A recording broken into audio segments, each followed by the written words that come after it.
What's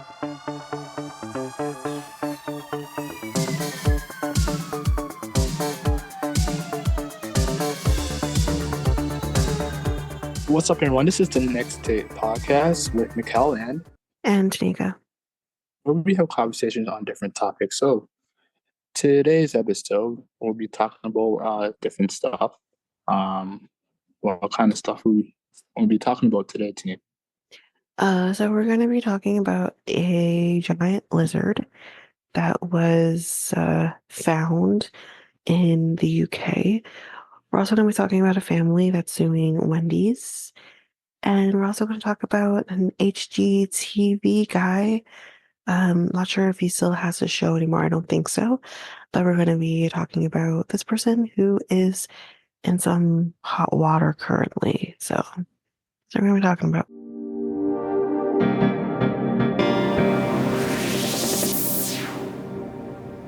So, scientists have unearthed the remains of a gigantic 200 million year old sea monster that may be the largest marine reptile ever discovered. So this is prehistoric. So it's not alive currently. That would be scary. But yeah, the newfound creature is a member of a group called the, Ichthyosaurs. A dinosaur. It's a dinosaur.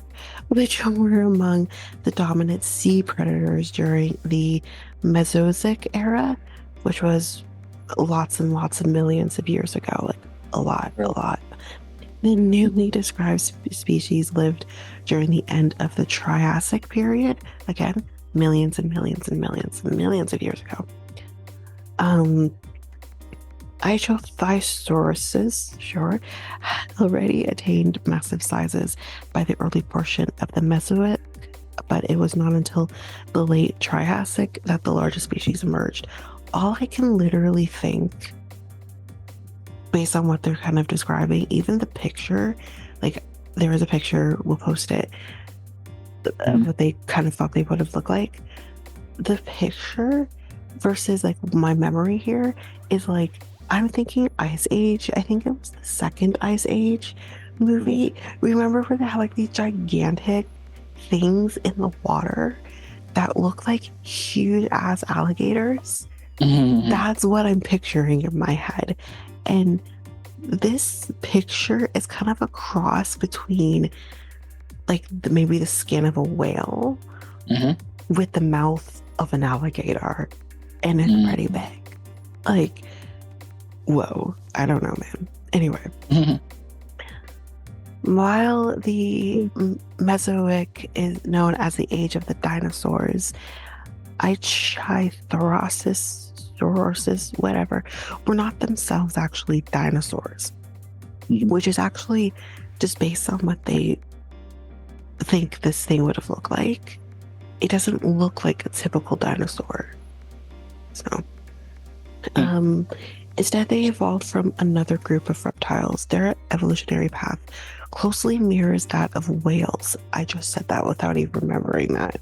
Interesting. Yeah, which evolved from terrestrial mammals that later returned to the sea. Interesting. So whales actually were, I guess, land mammals. That's what I'm kind of getting. And then returned back to sea. And like whales, they breathed air and gave birth to live young. So, because as we know, whales are. Wasn't sharks? Wasn't sharks? We call them in the same era with the whales, or was it the? Well, sharks have been around for billions and millions of years as well, but sharks are very different than whales. Whales are mammals. Sharks aren't. Yeah. Like a dolphin probably more closely resemble a whale in the sense of they're also mammals. Sharks are not mammals, as far as I know. They're not. I was thinking dolphins are like, the nice version of a shark. What? Yeah. Yeah. No. The chances of you being hurt by a dolphin is a little Yeah. slimmer than a shark. Yeah, I know. I Yeah. said that's a nice version of a shark. Yeah, I don't Nice. know. Not even close. They're not even closely resembling a shark. Mm. They're very different creatures Mhm. than a shark is. Yeah, I'm just kind of thinking back to kind of going to Ripley's and reading up on like sharks, right? Because there's obviously sharks in Ripley's. They're smaller sharks, but there are sharks in Ripley's. So yeah, so they kind of have like different things on, and sharks are just very, very different creatures than anything in the ocean. Yeah. Okay. So yeah, the newly discovered Ichthyrosis species was unearthed in pieces between 2020 and 2022 at Blue Anchor, Somerset in the United Kingdom. The first chunk of the fossil was noticed atop a rock on the beach, indicating that a passerby had found it and set it there for others to examine. The researchers explained in the paper that was published. The researchers published their findings on April 17th in the journal PLOS1, I think +1, but with an O instead of a U. The reptile's remains are made up of a series of 12 fragments from a surangular bone, which is found in the upper portion of their lower jaw. The researchers estimate the bone was 6.5 feet. Let me say that again. 6.5 feet. That is insane. That's crazy. That is taller than my boyfriend. My boyfriend is tall. Like, whoa, that's insane to me. And that the living animal, when it was living, was about 82 feet long. Absolutely something you don't want to cross in the wild. Whoa, 82 feet. The research named the sea monster Ichthyrotitan. Oh, I'm not even gonna try. It's these names, man. Anyway, what it means is giant lizard fish of the Severn, after the Severn estuary where it was found. The team believes it is not only a new species, but an entirely new genus of Ichthyrosis. More than 100 species are already known in that group. The sediments in which these specimens were found contained rocks that indicated earthquakes or tsunamis occurred during that time, which suggests that the species lived during a time of intense volcanic activity that may have led to a massive extinction event at the end of Triassic, according to the researchers. Which, of course, there was as we know, an asteroid or whatever it was, or meteoroid or whatever it was that came down, and that was the cause of the dinosaurs in general going extinct. So they had their thing that caused them to go extinct. A similar specimen was discovered in Lilstock, Somerset in 2016 and described in 2018. Both were found in what is known as the Westbury Mudstone Formation, within 6 miles, 10 kilometers of each other. This dinosaur thing was just estimated to have been as much as 85 feet, so just 3 inches more than the other one. Although the authors of the latest study believe it was slightly smaller. The previous contender for the largest marine reptile was another Ichthyrosaurus. Oh god, these names. Shawnosaurus sycnesis. That's what they thought was the longest one, which was about 69 feet long. This one appeared 13 million years ago, or 13 million years earlier than the main attraction here, and was found in British Columbia. It was found here in Canada. Interesting. Making it unlikely that the new discovery represents another specimen of the previously known species. Right. So that's interesting. it is very interesting. I mean, I'm a sucker for kind of finding these different things and Mhm. kind of seeing like what creatures existed. And not only that, but like this the evolution of the animal, like what we know today based on what it used to be. I find like Mhm. that's so like I don't know if I've ever really talked about it on this podcast actually. I have a bird and Mhm. I constantly call him a little dinosaur because he was a dinosaur. He his So, evolution came from a yes, dinosaur. dinosaur. So yeah. And Yeah, not the dinosaur you would think either, not like the Triceratops. It would have been yeah. one of those little guys uh that Chris uh that Chris guy always plays with in Mhm. Jurassic. It's that Mhm. dinosaur. That's where like birds come from. And I'm just like, Hmm. you're a little dinosaur. Yeah, so it's just Mhm. that's kind of like where it comes from me, I guess. Do you know, like, well, this is gonna be random, going back to the shark thing again. Do you know Mhm. trees have lived longer than sharks? The Do you know that trees trees? have been, yeah, Yeah, no, I would imagine, yeah, trees, and absolutely. then yeah, I didn't actually. Well, it kind of makes sense because like trees were still around when dinosaurs were around too. So like, Mm. yeah. So Yeah, no, that's not surprising. Trees are a form of oxygen. mhm. That's that's where our oxygen comes from. It comes from trees. So, Mhm. Mhm. someone must have figured that out, and Yeah. I mean, someone wasn't planting trees, and Mhm. yeah, I mean, yeah, no, trees have been around for Mhm. forever. Yeah, Yeah. this Okay. vegetation in That's good. general, has been around Yeah. forever. Yeah. Yeah. Yeah. Yeah.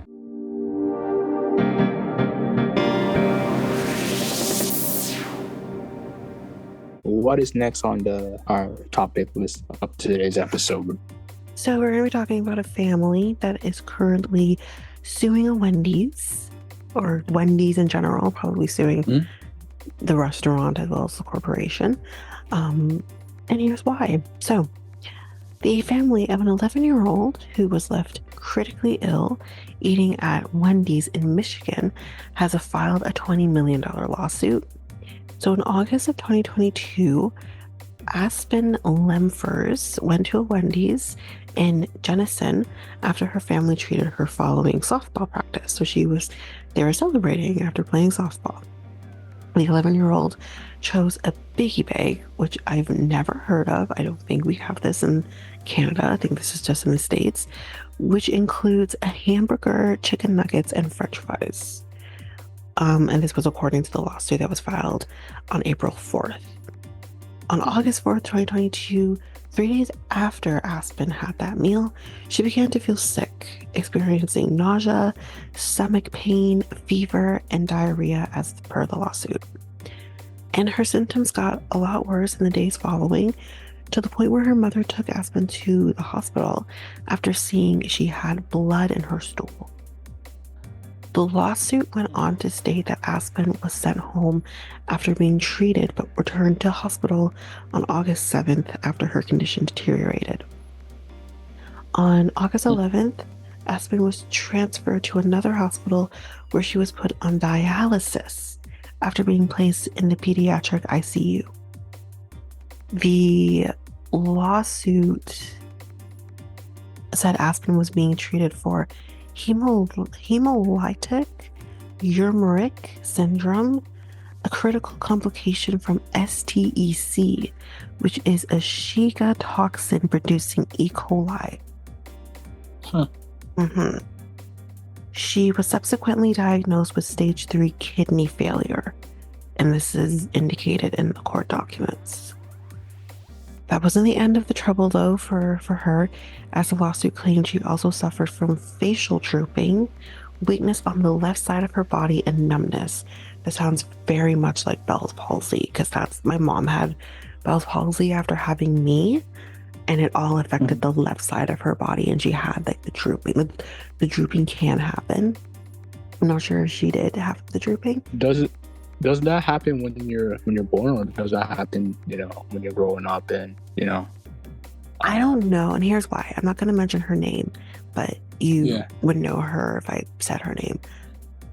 Yeah. A friend of mine also had Bell's palsy that affected the left side Mm. of her body, and she had that, I would say, maybe a year or two after she had her daughter. And she was young because she had her daughter young. And I remember when she told me, I remember thinking, that's so weird because my mom also had Bell's palsy after having me. And I always wondered if it was due to having a kid young, if that was part of it. And the thing is if you don't catch it fast enough, at least with her, I think they caught it because, you know, the differences of almost 30 years, right? With my mom, they almost didn't catch it. And if it's not caught, it can get worse. And you have to be like on a steroid.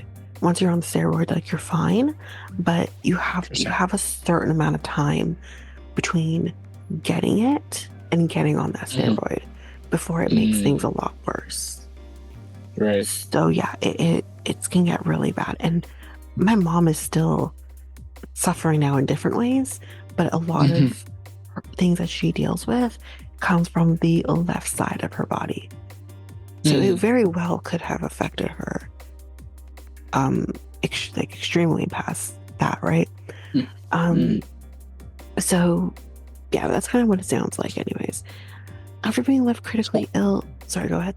You want to say something? Yeah, kind of interesting. It happens, you know, when women are, you know, are pregnant and during pregnancy, and you know. Well, it's after. It was after. After For both. it's after. Yeah. Okay. Yeah, my mom already had me when she got it. I think. My mom went through it after me. Does it happen to women in general, or does it happen to just like, you know? I don't know the statistics. Yeah. And I don't know if there's any certain correlation. That was just more me kind of putting those two things together, because I never heard of anyone having Bell's palsy other than my mom. So when I found out that my friend had it, I was like, that is really interesting. Now, she would have been a little older than my mom. I think she would have been like 22, 21, 22 when she got it. My mom was 19. So although a little older, still young. So I don't know. It's an interesting thing. Anyway. Yeah. After being left critically ill, the lawsuit concluded by saying she sustained renal failure and permanent brain damage. So family attorney Tom Worsfold told McCauley News, quote, Aspen's life has been forever changed because of the blatant disregard for the health and safety of the public. Aspen became nonverbal at one point also, and even became paralyzed to a certain extent. Court documents claim Aspen became, sorry, I read that already. The lawsuit filed against Meritage Hospitality Group, which runs the Michigan Wendy's franchise, stated Aspen had to undergo physical therapy, occupational therapy, speech and language therapy, nursing care, and counseling. On September 9th, Aspen was discharged with permanent impairments, including hypertension, loss of strength, and diabetes. Wow. Wow, yeah. When Aspen took the state M-STEP assessment in 5th grade in the spring of 2022, she scored in the 61st percentile for reading with a 6th grade reading level, and she scored in the 70th percentile for math. This was claimed in the lawsuit. When Aspen took the state M-STEP assessment after her STEC infection in the late spring of 2023, she scored in the 26th percentile in reading with a 4th grade reading level, and she scored in the 9th percentile for math. So, a huge drop. The next health inspection found 12 more violations, including poor hand washing practices, so this is now on Wendy's, and raw beef stored at potentially dangerous temperatures, which that explains the E. coli is growing on this meat. and isn't gonna just go away because you're cooking it. And maybe Right. you're also not cooking it properly to even Yes. necessarily kill the E. coli. The franchise has since changed management, and a follow-up report found it has significantly improved health and safety practices since. So I guess at least that.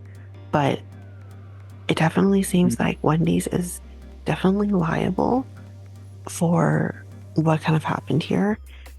It Mhm. seems like such. Is this It's is this insane. happening? Is this happening to like one Wendy, or is it just happening to like every single Wendy's out there? This seems like Because the target is this Wendy's in Michigan. it's just a Wendy. Okay, Yeah, that so had maybe some poor management. Because I mean, I eat at Wendy's. mhm. I've eaten Mhm. at the Wendy's here at Ajax. I've eaten at the Wendy's Yeah. in Toronto. I haven't gotten sick. My brother eats Wendy's too. Like, we haven't gotten sick. So clearly there is something that was going wrong in that Michigan location. Mhm. So, yeah. Yeah. Not every single restaurant is going to have like great management Mm-hmm.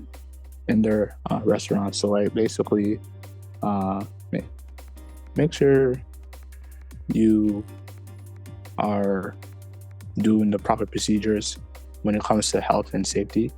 When it comes to your restaurant, don't just like not do it, because like you're going to get an unhealthy situation with the health inspectors and everything else. So And that's the just make thing too, like yeah, when we're dealing with franchises yeah. like a Wendy's, the franchisee or franchisees Mhm. have to follow the same guidelines that is provided from the franchisor, Yeah. which is the corporation. And that includes how the store looks, how employees Mhm. dress, all of Mhm. those things, but it also includes how food is being stored, how food is being cooked, how food is being presented. That is all guidelines that come from the franchisor. Now, the franchisee, the manager of that franchise store, owns that franchise. The franchise that it's confusing, but that one store, they own it, they manage it, they do all that, Mhm. but they still have the franchisor. They're still under that umbrella, and that is the Mhm. case for any franchise. So Yeah. it's amazing that this was going for, so I don't know how long it was going for, but it was going for any length of Mhm. time without the franchise or kind of figuring that Man. out. Yeah. Yeah. It happens. It happens to a lot of franchises. A Yes, lot it of happens, managers. but when it comes to food Yeah. safety, that should not ever be happening. There's just no excuse. That should never be happening. Yep. Because Yeah. You're putting our your systems staff at risk are and your sensitive. customers.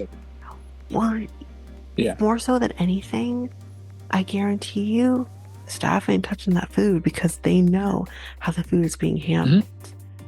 Even my mom worked for Wendy's. As much as Wendy's wanted to be like, oh, our meat is fresh, never frozen, my mom's like, yeah, it is. It's frozen because she worked at Wendy's. And you have those inside things, right?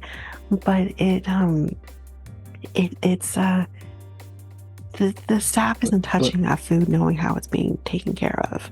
The customers are the ones that are oblivious, and those are the people who are more at risk than even the staff is. Yeah. And they'll tell you that, but we changed since then, ma'am. Yeah, That we're no longer carry frozen stuff, yeah. And again, it sucks for potentially this new management who might be doing things properly, but just because it's under new management, it's not the individual manager that's being sued, or maybe the individual manager is being sued, I don't know, but chances are, because we've handled cases like this before too, it's not the individual manager or owner of that location that's being sued. It's the location on a whole. So whoever management is, you're dealing with a lawsuit whether you like it or not. And that's also the part sometimes that people don't understand, because I've had that as well, dealing with franchises, and they're like, well, I don't even have a store anymore. It's someone else's store now. But it's like, okay, but in this case, in our case, you sign an affidavit, so your name's on it. You're the only person I can talk to, because I don't know any different. So it's sad because it follows that location, no matter who new management is. But yeah, it's as long as someone else's names aren't on anything else, which I'm gathering that's not the case, and it's just a store.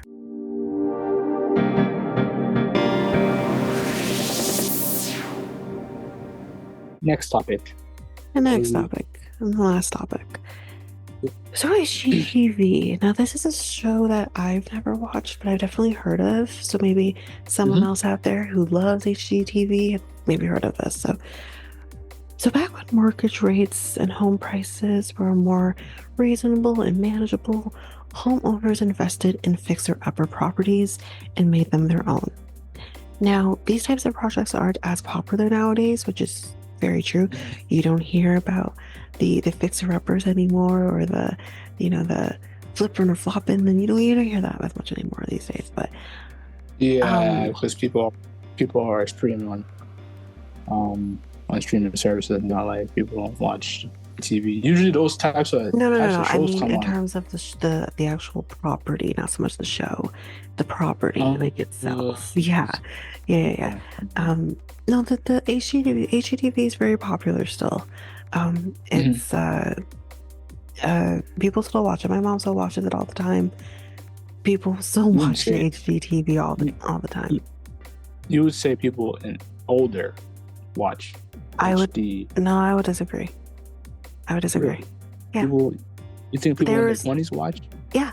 I knew people in college who watched HGTV, and people who were in their 20s. So no, that's a general term to be saying people like to watch these shows. I don't watch them as much anymore, but if anything, I probably watch them more in my 20s than I do now. So that's not true. So, and again, people love the Property Brothers as well, and like even my friend has watched the Property Brothers. She loves them, and she's been watching them since she was in her 20s, because they've been around forever. So no, that's not correct. But so 75% of HGTV viewers are homeowners ages 25 to 54. Okay. Yeah. That's about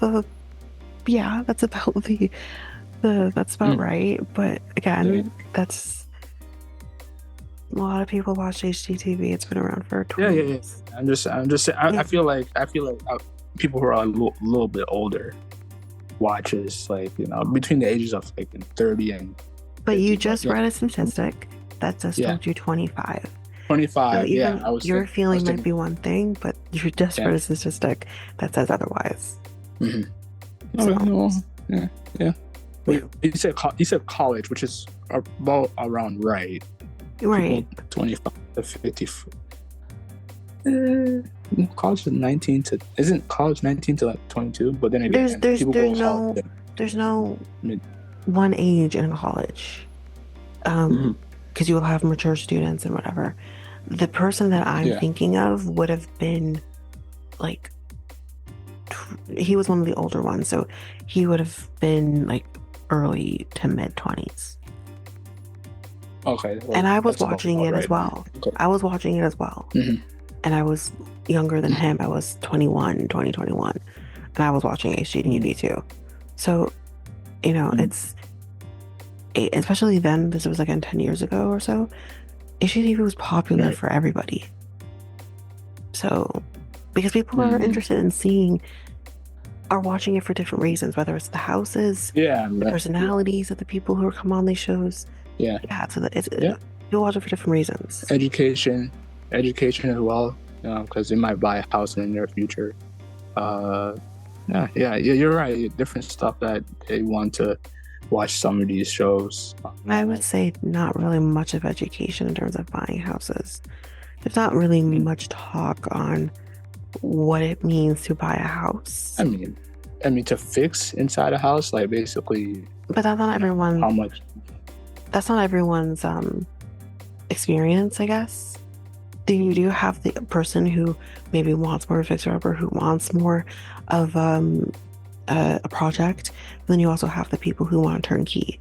So I don't think it just depends on what you want. And again, it's hard to look at that and be like, oh, this is how much it's going to cost, because that's different depending on where you live. The houses are different, prices are different depending on where you are.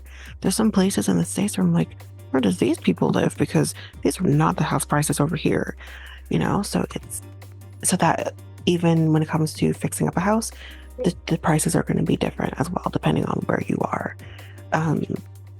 So it can give you something, but unless you are looking at a place that you actually live in, it's not going to really tell you a whole lot, because it's going to be different depending on where you are. And a lot of these places are geared to the States as well, so yeah, it's a little different as well with that. I mean, there'll be people that are looking for houses in the States, like to just like to buy and invest into, and just like let someone rent it who's from the States, So Maybe. So isn't there a Canadian version too? No. I swear to God. No, there's no Canadian version of HGTV. We literally have the Property Brothers who are Canadian on this. Yeah, and we on this network, and we've also had people like on House Hunters who have left Canada because they're going international. So it no, we don't have our own version of HGTV. Okay. Yeah. So okay, back to this. So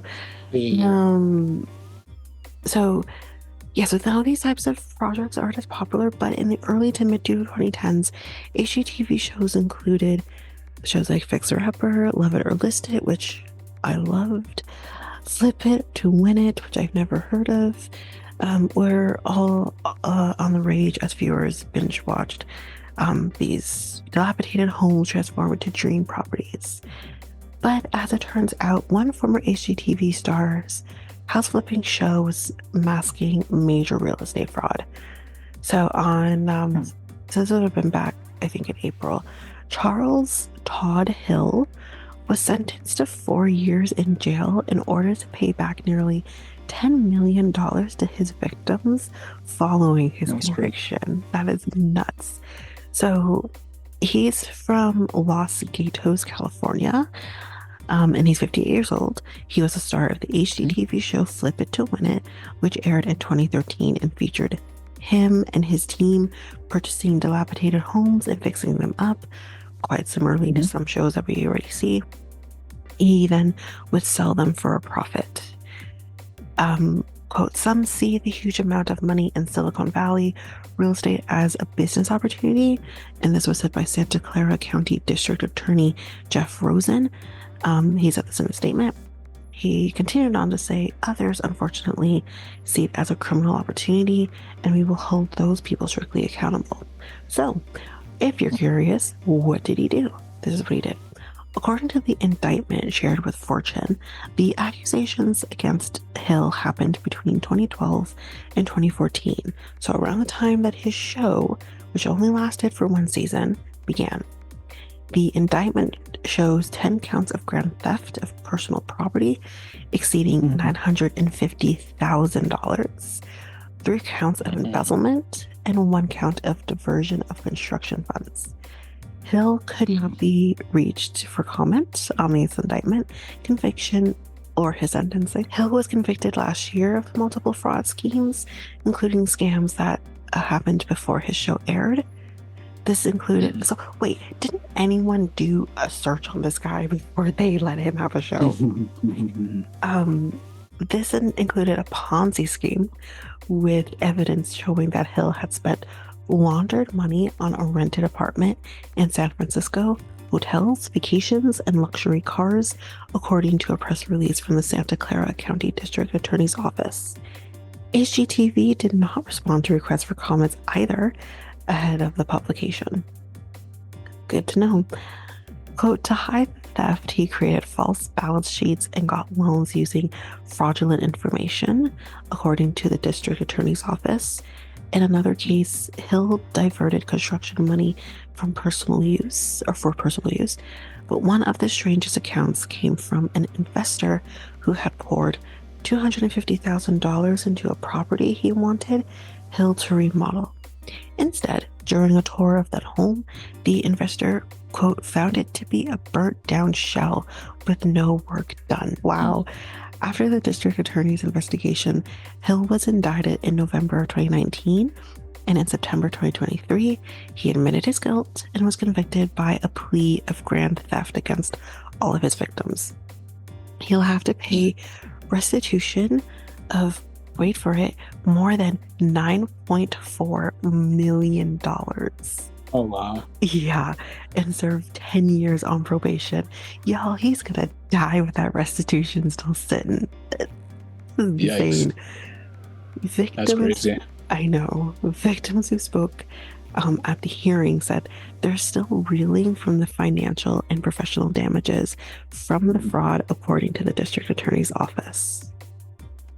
So, good luck to you, sir, because you're not going to be able to pay back that restitution before you die. Like, wow, this guy is probably not making any money. Yeah. But lesson of the day: don't do what he did. No. Yeah. $9.4 million. That is nuts. Again, watching like Love After Lockup and stuff like that, and hearing kind of how restitution works, Right. especially in the States, they do get like a monthly thing, like kind of like a credit card that they have to pay every month. But I can't imagine what the monthly like thing would be for someone who owes $9.4 million in restitution and probably has no money. This is great. Yeah. But yeah, that's it.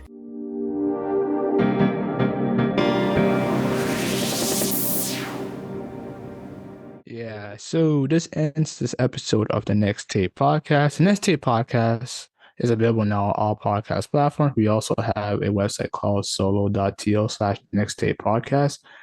Tanyka, where else are we at? We are on Facebook and Instagram at Next Take Podcast, and Twitter and TikTok at Next Take Pod.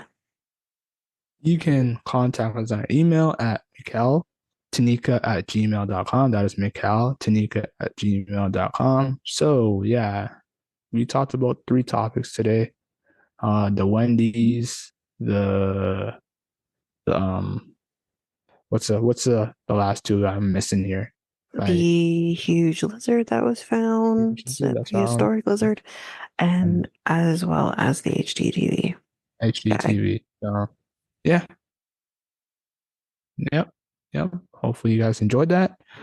And that's it. Anything you want to say, Tanyka? Or no, let's see. No, I think that's it. It says November. So yeah, no, that's it. Okay. So I'm Mikel and I'm Tanyka. We're out until next week. See you later, guys. Bye.